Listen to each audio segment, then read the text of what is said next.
with a slow motion crew, and we up in our growlings when people change, but not us. And we just chillin', kicking it, kissed by the sun. Could be soaked to the skin in the mall soon. I know she got the good vibes when seasons change, but we're the same. Even if I lost all my money, the zero runs deep, honey. And I don't need to speak a single word, 'cause you got me holding. Even if my jokes aren't funny, my tongue tied up on it. And I don't need to speak a single word, 'cause you got me holding.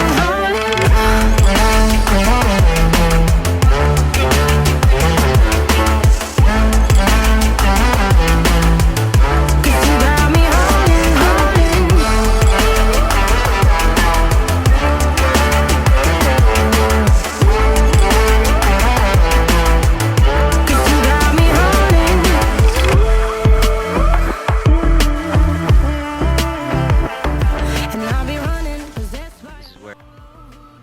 Hey, what's up guys, Dark Killer here. Just wanted to really quickly share this Trickster shotgun DPS build that I just made, because I've had great success with it, and honestly it's not that hard to make compared to other builds that you've seen. This build is going to seriously increase your damage against elites, so you're just going to shred them in seconds, and obviously trash mobs, you're going to go through them no issue. First things first, skills. Twisted Rounds, a no-brainer, increases your damage. Venator's Knife, this will give you a 35% increase to your damage for 8 seconds, and with an 8-second cooldown, you'll pretty much have this on all the time. And then Borrow Time. Now, this is a skill I've seen people say is horrible, it's trash, you should never use it, this is a horrible skill, and I have no idea why. This skill has been amazing for me. First of all, with the Gun Shield mod, it increases your firepower by 38k. This will be on the entire time you have on the skill. This will last you for a whole 30 seconds. Just free damage, basically.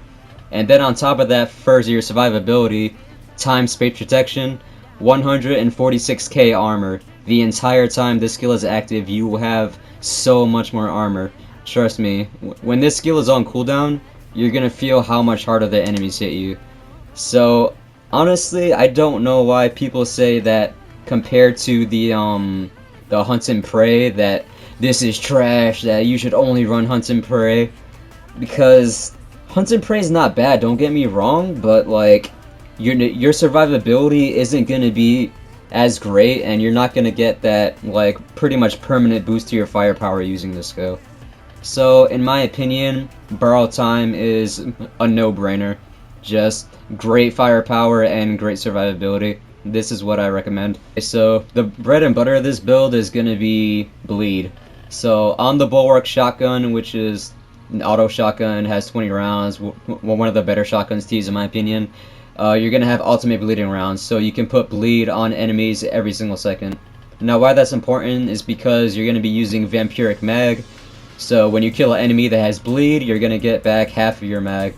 Now, why that's important, obviously you want to keep up Twisted Round as much as possible to do as much damage as you possibly can. So that's why I use Vampiric Mag. And on top of that, because of the Bloody Boost perk that we're going to be using, you're going to get an extra 50% extra damage to enemies with Bleed. And because you apply Bleed every second, it's pretty much a 15% boost to your damage basically. So it's just great boost. Why this build slays elites is because, one, the Captain Hunter perk is a great perk. Honestly, if you can get your hands on this mod, you should do it, because it's a permanent 25% increase damage to elites. That's a lot. And if you mix that with the Bounty Hunter like node, that's an extra 50% damage to elites. That's overall 40% extra damage to elites. That's a ton of damage. And elites are like the main thing that hold back your time when you're doing exhibitions and stuff like that. So this is a huge increase. And then on top of that, you're gonna want to use the Kingslayer mod, which every time you shoot an elite, this will give you 32k firepower for 6 seconds. That's a huge boost to your damage. And the cool thing about this perk is that you can just shoot an elite, and then you'll have that firepower for 6 seconds. Like, you don't have to keep shooting that elite. You can just shoot the elite, kill him, and then you'll have a 6-second boost to your damage. You could kill other mobs or kill other elites. it's just a huge boost to elites and other mobs as well. You're going to be able to shred elites with this, trust me. Okay, now for the mods that are nice but you don't really need. On the Bulwark Shotgun, I put Killing Spree because all you have to do is kill 3 enemies, and for the next 20 seconds you'll have a 75% increase to your damage. You can swap this out for something else, like the Gun Shield mod if you wanted, but I personally like this a lot more. Besides that, Buckshot Shells on my chest piece, pretty much a permanent 10% increase to your damage. And then Personal Space, 15% extra close range damage. Since you're using a shotgun, a permanent 15% increase to your damage. And then for an Emergency Stance, the reason I'm using this is because currently it does not work as intended. It says it gives you golem protection for 4 seconds whenever you drop below 30 HP, but that's not what happens. After you drop below 30 HP, it will give you the golem effect, but it will not go away after 4 seconds. You will have this on the entire time, and you will become super tanky with it. I don't know why it's broken, but that's just the way it is right now. They're probably going to patch it in the future, so don't expect this to be part of the build forever, but for now it's kind of a no-brainer for survivability in my opinion.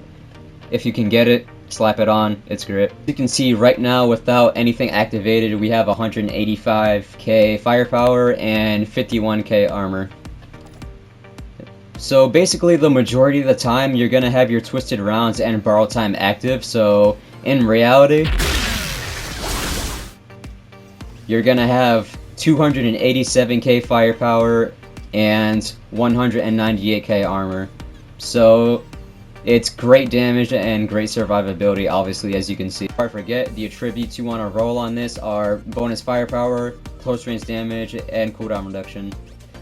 The cooldown reduction isn't as important, but you do want to get as much of it as possible. Like you'll see on some pieces, like my chest piece and my head piece, I don't have cooldown on it, but that's not too much of an issue in my opinion. So yeah, just try to get that rolled on as many of these as you can and it'll do you great. But yeah guys, that's gonna be the build. Hope it does you well, because it's done me pretty well. Like I've been able to do tier 15s no issue by myself. Only time I kind of have an issue is with certain bosses, because you know, it's kind of hard to heal when there's no enemies to kill, but usually you'll be able to shred them fast enough so where you don't have to heal. So just be careful with that, but other than that, it's a great build. Hope you guys enjoyed, and I'll see you guys next time.